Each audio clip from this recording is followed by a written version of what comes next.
Donnie Veal with the Long Island Ducks.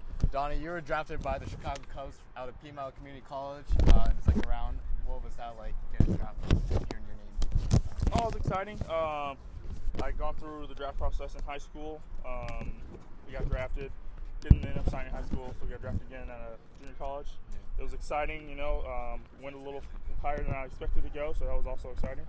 And the Cubs is a great organization. Yeah. Now, before the 2009 season, the Pittsburgh Pirates picked you up in the Rule 5 draft.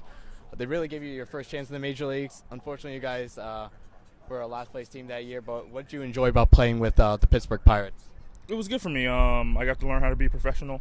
Guys like Matt Capps kind of guided me in the bullpen. And, just kind of taught me the ropes and taught me to be professional, how to live, how to eat, how to sleep, and get ready for a game in the major league level. So that was invaluable, and I'll never forget it. 2010, you had to get Tommy John surgery because you tore a ligament in your left elbow. How difficult was that going through the rehab process and hearing that news? Hearing the news was kind of devastating. At the time, I was pitching really good, and they're getting ready to start calling some guys up, and they ended up calling up a few guys after I got hurt. So that was a little devastating, but I got the surgery. Dr. Andrews did a great job, strengthened me up, and did all my rehab. And it was tedious and hard to see everyone leave next year for spring training. You got to stay back and finish rehab. But just stuck with everything, and I've been blessed and lucky to be completely healthy ever since. And you signed with Chicago White Sox in 2012. Previously, you've been gone from the major leagues since 2009. How satisfying was that to get back to the major leagues with Chicago? It was great. That was my best season as a professional in the minor leagues and the major leagues, and then finally got called up again. I felt like I definitely earned it, and it went well that year, and it was a good experience.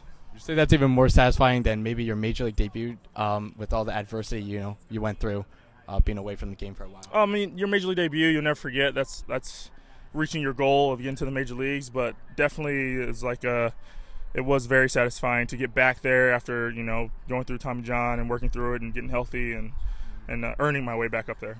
Yeah. And you spent 3 seasons with the White Sox, and in 2013 you had a career high 50 games. What worked for you in Chicago? Everything just kind of clicked for me. I was able to throw a lot of strikes. That's always been my biggest thing, throwing strikes. If I throw a lot, I'm usually going to have success. And I was able to get my breaking ball for strikes, and I was an equalizer when I was up there. So that's kind of what we've been working on ever since, get those things going right again, and I'll be successful. And how difficult is it to stay up in the major leagues? Because a lot of guys make the major leagues, but it's so difficult to make it a career, really. Yeah, from the guys that have played before me, what they've told me, and what I tell younger guys too, it's hard to get to the big leagues, but it's even harder to stay in the big leagues. So that's still what I'm working on to this day, is trying to stick and just keep getting your work in and be at the right place at the right time, have a couple breaks for you, and you can be there, man. You like the city of Chicago? Yeah, Chicago's awesome. It's a great city. Everyone loves going there. Visiting teams love visiting there. Wives always want to make that trip. Yeah. You played for the Atlanta Braves organization this year. Got called up. You're shuffling between AAA and the major leagues. How was your experience in the Atlanta Braves organization? It was great. They treated me well.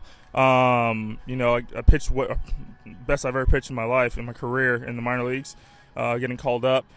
But in Atlanta, it didn't go as well. They ended up letting me go.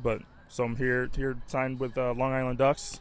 Just get playing again, and it's going well here. They're treating me good, so no complaints. Yeah.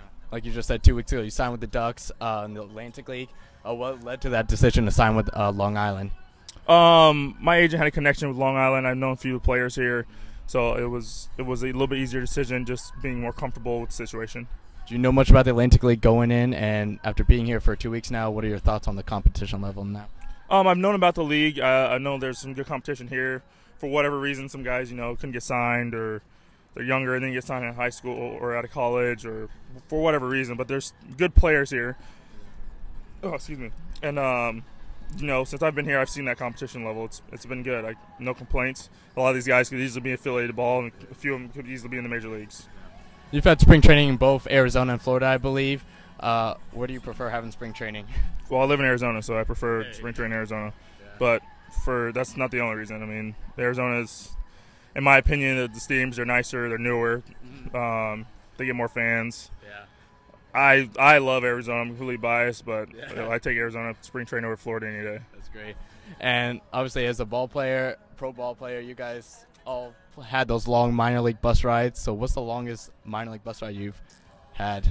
I think the longest was in rookie ball, or after I got drafted, or short season when I got drafted by the Cubs.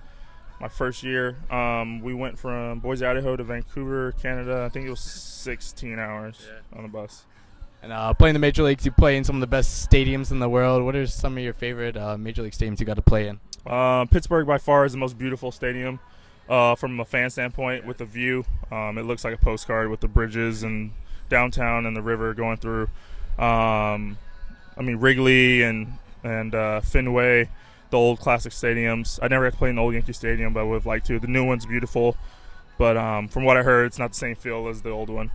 There's so many. Each stadium has its little nicks and quirks about it that makes it unique and amazing. So they're all pretty good. They're awesome.